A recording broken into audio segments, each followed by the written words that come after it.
Hi there guys, welcome to an episode. So in this episode, I've got Alice up in the air and we're going to change the bushers in the front suspension for poly bushers from Outlaw Motorsport. So the bushers we're going to change today, we're going to start off with these trailing arms here. So those bushers need replacing. On this side, it's already been changed to poly bushers because this is the kit for fitting the 5-speed gearbox from SB Parts. So that has already got a larger bush than what normally is needed, so that's not going to get changed because it's already been changed. So we've got the lower arms here and they've got the original bushers in there, so we'll be getting these bottom arms out and we're replacing the bushers, and we'll do that on both sides, so they're coming out.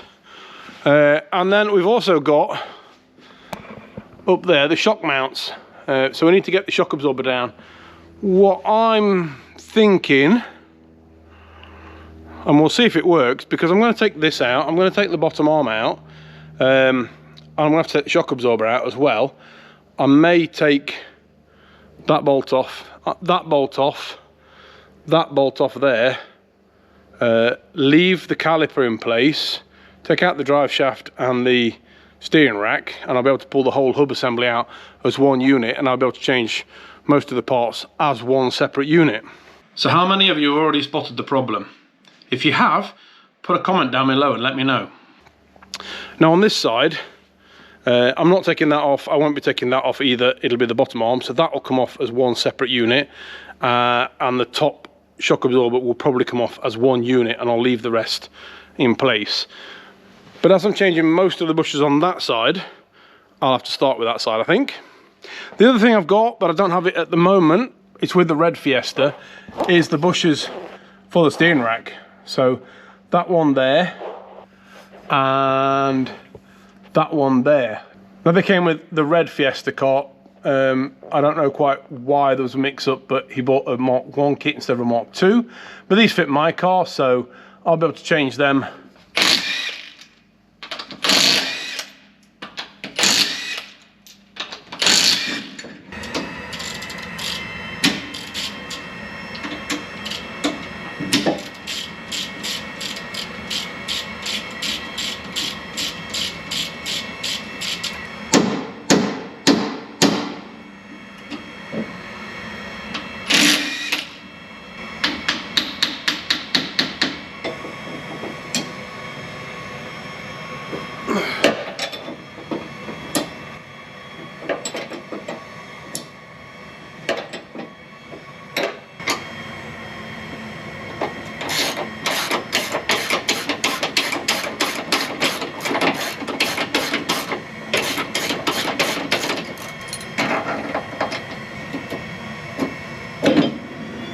So this is the reason why I'm taking this down as one huge lump, and that's because this bottom arm is now loose, which I'm going to change the bushers in.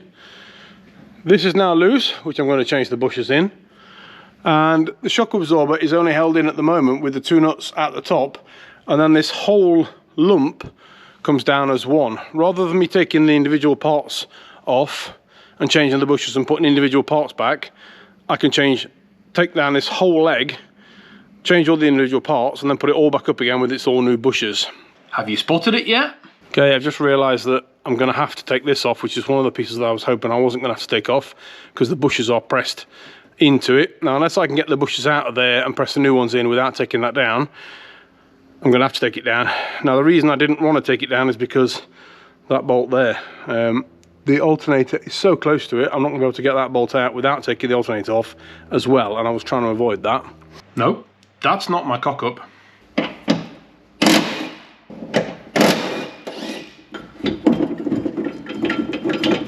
Right, so much for shortcuts, and the easiest way to do that is in pieces. So the front trailing arm, track control arm, shock absorber, and the hub in separate pieces.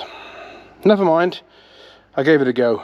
I imagine that several of you are screaming at your TV screens or your phones or whatever you're watching this on, because you've spotted the fault that I've only just spotted, and that is that this is the bush kit for a Mark 1, and as you'll see, there's no bushers for the shock absorbers. I didn't need to take the shock absorbers down. It was just the two front arms and the trailing arm, and then you've got the steering rack as well. So I've took these suspension legs down completely unnecessarily. Never mind. So I'm going to put them back on again, and then we'll start doing the bushes. So we'll start again, and that is the bush kit that we're going to change today. So I've got the tie bar here at the front. Now obviously I only need one of these, because the other side's already changed, as I've said before. We've got the bushes there for the steering rack as well, and then we've got the bushes there for the two trailing arms as well. So these bushes get pressed out.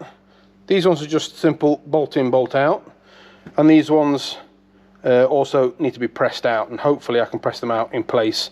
If not, I've got to get rid of the alternator to get it in. So what I'm hoping for is that I can push it out with this kit, and I don't need to go over to the hydraulic press, because that should make getting those bushes out a lot easier if I can do it in situ. So I've put up the pipe here which goes around the original bush. There is a washer on the end and then another nut there, and it looks like I can just push that bushing out, which is what I hope. So we're going to give it a go and see what happens.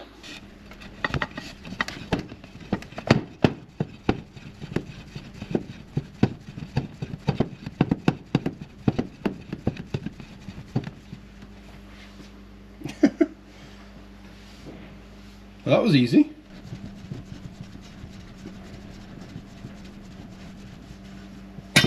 Oh, there it came. Well, that was ridiculously easy. I did it by hand. I'm not sure they're supposed to do that, but that's one down. Hopefully the next one's just as easy. Rather than doing that by hand, I'm going to probably use an impact driver or something just to make it go that little bit quicker.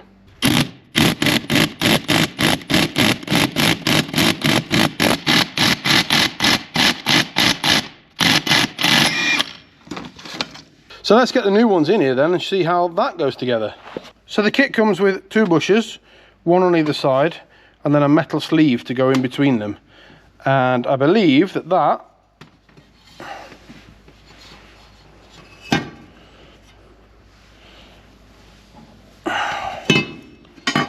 just pushes into there, which it does.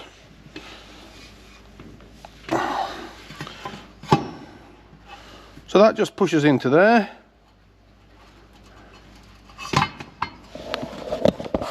So I did have to tap that little sleeve in there very slightly just to get it in there, but that looks like that one done. So now I'm going to move on to these ones, and hopefully these will come out just as easily, because I'm going to have to do them in situ. Right, so I've had to adjust the tool slightly. So I'm using a 3/4 inch 36mm socket. I put that right out at the end, and I hope that I'll be able to turn that on and push the bush out that way. Well, at least half of it, because that's not the deepest socket in the world, but at least half of it will come out. I think the rest of it will then just be able to be poked out. So it's took a while, but I can see the bush actually starting to disappear inside the carrier now, so it's definitely on its way out.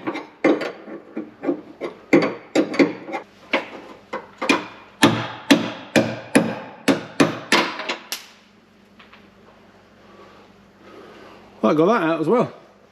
So this is similar to the other one.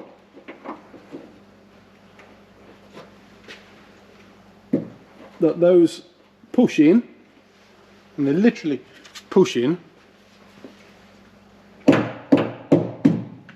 Right, so the first arm is in place, and it is ridiculously tight.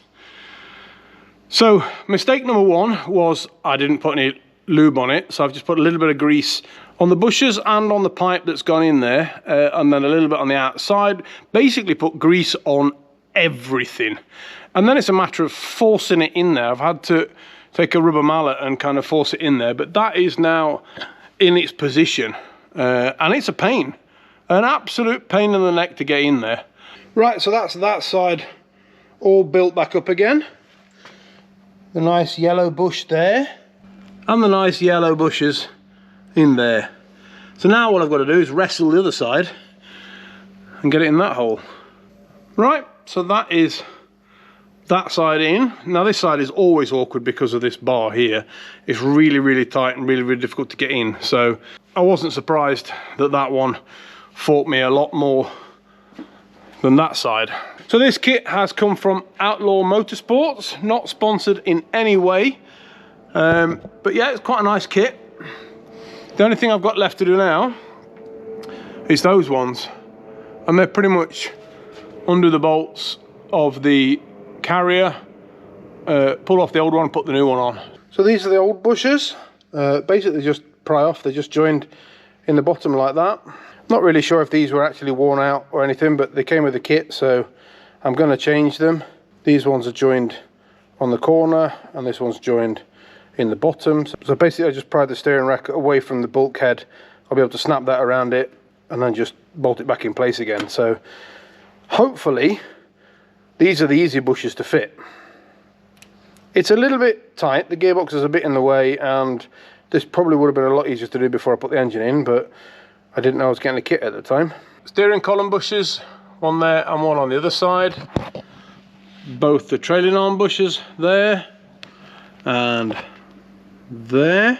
So now I've got a full polybush kit on the front of Alice. So I've never actually fitted a polybush kit before, so I've no idea if they're supposed to fight all the way in like these ones did, but I don't know. It went in anyway. The steering rack bushers were fairly easy to get back in again. The main problem is space. There's not a lot of space to get in there to actually align the bolts up before you tighten them down, but once they got aligned, they were all right. So that's tightened up nice and neatly, and all the rest of the front suspension is all now changed. So I won't know how the car handles until I get her out on the road, and that's a couple of weeks away until Gustav arrives. So in a future episode, I will be doing the same bush kit but on the Mark II. Now there is a slight difference, as you've already seen in the beginning of the video, in the bushes. So that's going to be interesting. I definitely will have to take out the suspension legs at that point. So like and subscribe to make sure that you don't miss the video for the Mark II Fiesta. So don't forget to press the like and subscribe. I'll put a link on the screen now to my social media, my Instagram and my Facebook. Make sure you go in and subscribe there. Thanks a lot for watching. I'll see you in the next episode, and bye-bye.